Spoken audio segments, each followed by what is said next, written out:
Hey everyone, Andrew here, bringing you another video review, and today we're going to be doing Angel, After the Fall, issue number 14.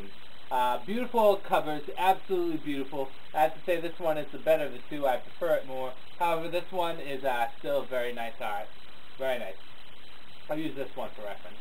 Where we last left off, the Fang Gang is regrouping. Angel, Connor, Spike, and Wesley. Angel is unconscious during this issue. At least he's not responsive because he knows everything that's happening. So inner dialogue of Angel is put throughout this issue to give you Angel's thoughts. In addition to that, as you know, Gunn shot Illyria with a crossbow, putting her in a, death-like state. We start things off with the Grooslog flying around on a Pegasus, attacking the Dragon Deck. Which is nice because I like the Grooslog. Grooslog was really funny and he was a great character. It's a shame they didn't do more with him. I guess his time was done on Angel. But, and Spike is the last of the group to finally realize that Angel was human. Now, Angel says Spike doesn't know how to react to this, and he really doesn't. Maybe Spike's jealous. Maybe Spike is nervous that he's now the vampire with the soul.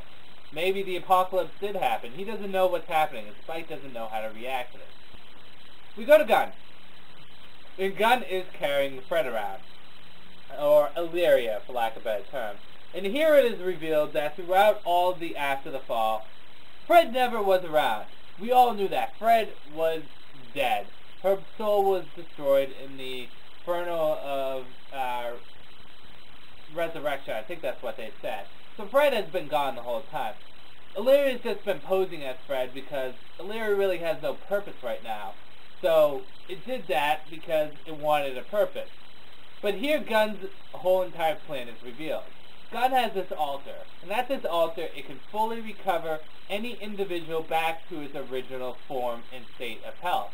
He hopes to unleash the demon, the pure primordial demon that is Illyria, and then use George the Fish to mind control it to time slip back in time to stop the fall from ever happening by killing Angel. Now, here in this issue it also reveals how Spike survived the whole Slayer incident. The area that the Slayers were held in actually has a mystical time loop on it. So every 5 minutes it would go back in time. Gunn would use this for training, so if he or the Slayers died, it would loop back in time 5 minutes, no harm, no foul. And next, Angel's dying more and more. They're all trying to think, how are we going to save him? How can we help him? And Spike turns to his vamp face, how about I sire him? And Connor gets pissed and he says, you're not going to bring Angelus on the playing field. Angelus cannot come out. Which I thought would actually be a cool idea, because it saves Angel, it stops the prophecy because Angelus doesn't have a soul. Angelus is a pretty ruthless fighter. Well, anyways, during the argument, Wolfram and Hart take over all their demons and they come for Angel's body. They grab his body and they put it on the altar in place of Illyria's body. But Illyria's body was on there long enough to, yes, turn her into big badass demon Illyria.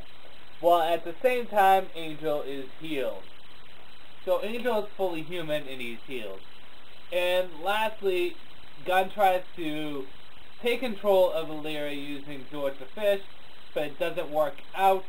And Illyria's intentions is to destroy the fabric of existence.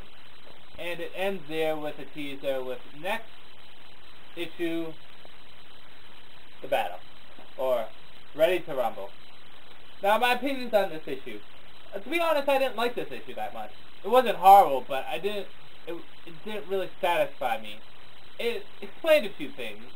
It explained how Spike survived, what Gunn's plan was, and it did bring Illyria to her full demon state, or its full demon state. It doesn't have a gender. But in the whole, I felt gypped, because I thought Angel was going to become a vampire again, and he really only became a human. And I felt out of this issue, other than those 2 tidbits of information, and Illyria becoming a demon, nothing much happened. So I was a little disappointed. However, we can expect Angel to become a vampire in the next issue, because the teasers show him as a vampire. And if you go on any website and type in issue number 15, it shows him as a vampire.